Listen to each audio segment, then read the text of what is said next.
So this is the strap attachment on the tube. Ito yung strap natin, ito yung tube. So, paghiwalayin na natin ang ating strap. Pero para hindi tayo maligaw sa wrong side, itandaan natin itong kanyang wrong side. Ito yung kanyang wrong side. Okay, so kailangan right side ang nakalitaw. Ito oh. Right side ang nakalitaw. Para maganda, ang madali nating iayos mamaya, maglagay tayo ng 1/2 inch. Ifo-fold natin ganyan oh sa kanyang side, 1 inch. And then mag-overlap tayo ng 1 inch. Yan. Ito yung center. Ito yung center, then 1 inch magkabila. So, ito 1 inch ang fold, and then ilagay natin, ilampas natin sa center ng 1 inch, and then i-pin natin. I-pin. Ayan. Tapos, dun sa side, i-fold din natin ng 1 inch hanggang sa katapat ng side. Ayan, i-flat lang natin. I-pin. Ayan. Tapos, doon naman tayo sa kabila. Right and left. Okay.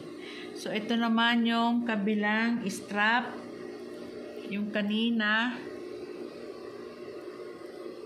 Titignan natin yung ating marking. Baka mamaya ay ito na yung marking natin. This is the wrong side. So, baligtarin natin. Ayan. 1 inch. 1 inch. Ifo-fold natin. Ayan o. Naka-fold ng 1 inch. And overlap natin ng 1 inch. Ito yung 1 inch. Mag-overlap sila.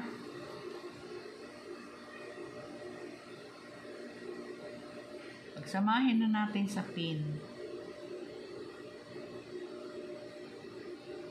Okay. And then, iaabot natin sa kabilang side.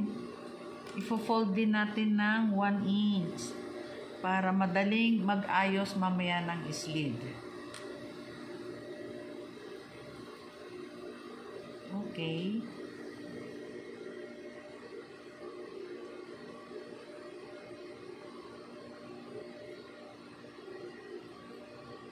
Pin to secure.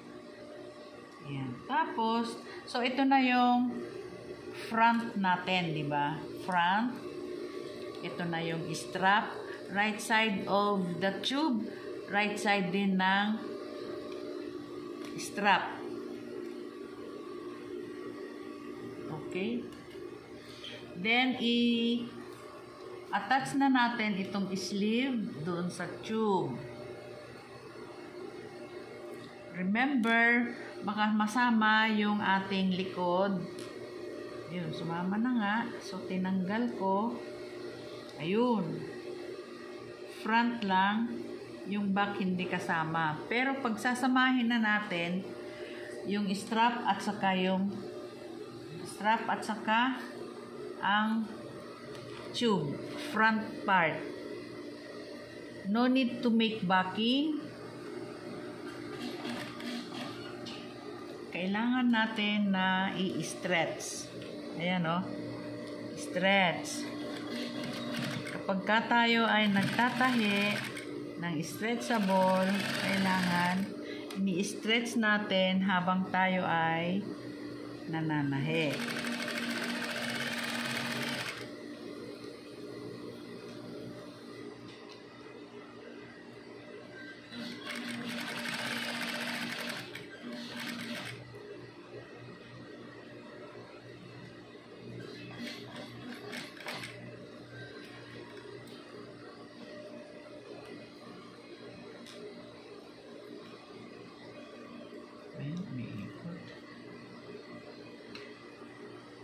Okay.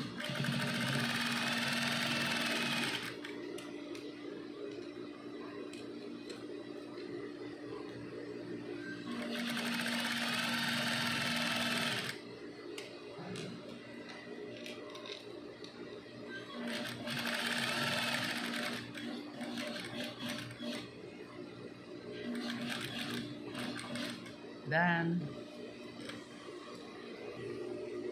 Pagsamahin natin ito at i-insert natin doon sa kanyang skirt mamaya para hindi magulo. Then, set aside. Ito naman